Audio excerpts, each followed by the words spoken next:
دې ګودر په غوړه بیل کړل ډزونه خانه زه ولګېدم ولګېدم جانانه سم په زړګي ولګېدم شملې به پورته کړو د پلار او د نیکو ملګرو او تورې راواخلئ پر ما ګرانو پښتنو ملګرو خاورې کړې خاورې دا سپېره لاسونه او زما د وطن په وینو سره لاسونه سلامونه ستړي مه شئ د لایک افغانستان یوټیوب چینل مینوالو د هیله چې روغ جوړ خوشحاله اوسئ قدرمنو لیدونکو عاد محمد سیمې ته راغلی د خوست ولایت دی عاد محمد هغه سیمه ده چې دلته ډېری ځوانان او دوستان په میلو چکرونو راځي څنګ کې مو سیلاب جان ناست دی همدې عاد محمد ځایي اوسېدونکی دی نو ماشاءالله ډېر ښه استعدادونه لري شعرونه وایي ترنم یې کوي نو دوی سره به خبرې اترې وکړو ټوکې ټکاله به هم پرې واورو سیلاب جانه ستړی مه شې ژوندی دی ډېره مننه کوم قدرمنه ژوندی اوسې خوشحاله اوسې دومره زحمت اخیستلی دلته راغلې ډېره مننه قربان دې شم مننه ژوندی اوسې سیلاب جانه د همدغه ځای کې ځایي اوسېدونکی یاستئ د عاد محمد سیمې یاستئ او که نه د ښار یاست نه نه بلکل موږ د دې ځای یو دلته اوسېږو دا زموږ وطن دی او په دغه ژوند کوو دلته چې ما وکتل د ښار نه ډېر لرې ساحه ده تقریبا موږ 3 ساعته مزل وکړو دلته راورسېدلو او واړه واړه کلي شته دی کورونه هم شته دی خو ومې کتل چې نه مکتب د تعلیم لپاره کوم ځای شته نه هم کوم کلینیک شته دی کوم مریضي پیدا شي بیا تاسو څه کوئ بلکل موږ د ښار نه ډېر لرې یو که نه جمهوریت وخت کې موږ ته څه خدمات نه ده شوی که نه دلته چا پام نه دی کړی موږ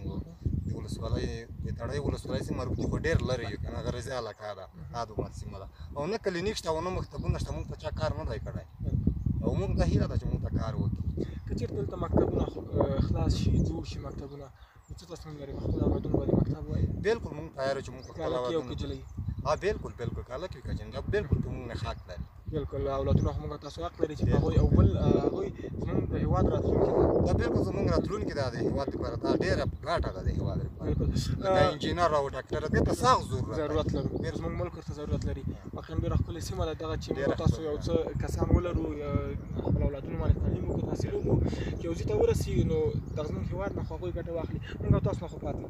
بلکل بس چې دوی ته تعلیم زمینه مزایده شي بلکل دا په موږ تعلیم بس الله تعالی مهربانه دی موږ هم د خپل حاکم نظام نه همدا غوښتنه کوو چې د تعلیم برخه کې او داسې سیمو کې د کلینیکونو برخه کې څه پاملرنه او توجه وکړي سیلاب جان راځو دې ته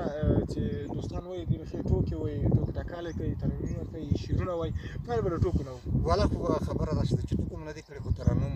شعرونه هم نه دي کم نو بیا چې ټوکه نه وایي یو شعر راته ووایه شعر نه وروسته به ترنم وطني وایي که هر یو چې وي خو یو شعر ته وایي چې خاورې کړې خاورې دا سپېره لاسونه او زما د وطن په وینو سره لاسونه خاورې کړې خاورې دا سپېره لاسونه او زما د وطن په وینو سره لاسونه او له خدایه هغه ته دوزخ غواړم او چا چې مو شاته پورته کړه لاسونه بیا ووایه او له خدایه هغه ته دوزخ غواړم او چا چې مو شاته پورته کړه لاسونه او ګوره تر مخې نن په مونږ او تاسو لوبې کوي شرنګ هېر شوی دی د تورې او چړو ملګرو بیا ووایه دا باید ګوره تورمخې اوس په مونږ باندې دا یې ډېر خبره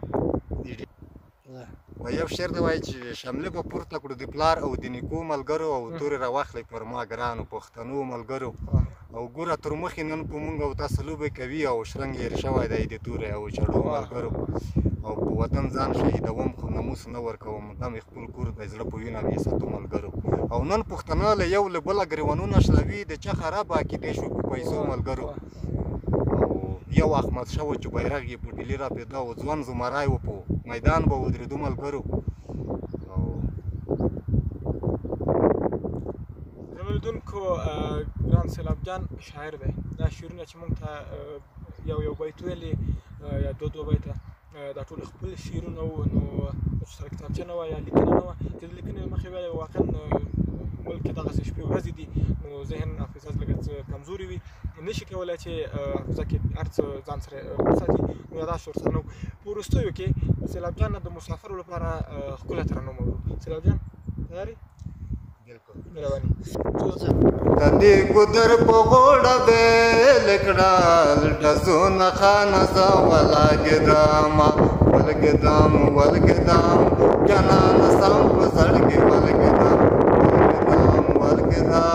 جانانه سم په زړګي ولګېدم د دې ګودر په غوړه بیل کړل ډزونه خانه زه ولګېدم ولګېدم جانانه سم په زړګي ولګېدم مدر تبې پوره بینکې شیرینه یورا مدر تبې پوره بینکې شیرینه یورا د جانانې خبرې ډېر ګران دینه خانه زه ولګېدم جانانه سم په زړګي ولګېدم. ډېره مننه قربان د شیخ سلام جان الله دې تل کامیابه لره خوشحاله اوسې واقعا ډېر ښکلي شعرونه دي لیکلي دي هڅه وکړه نور شعرونه ولیکي. ډېره مننه ډېره مننه قربان شم. درنو لیدونکو زموږ د نن ورځې بنډار او خپرونه په همدې ځای پای ته رسېږي په دې هیله چې تر پایه مو کتلې وي په پای کې یو یادونه کوم چې زموږ د یوټیوب چینل لایک سبسکرایب او شیر کړئ.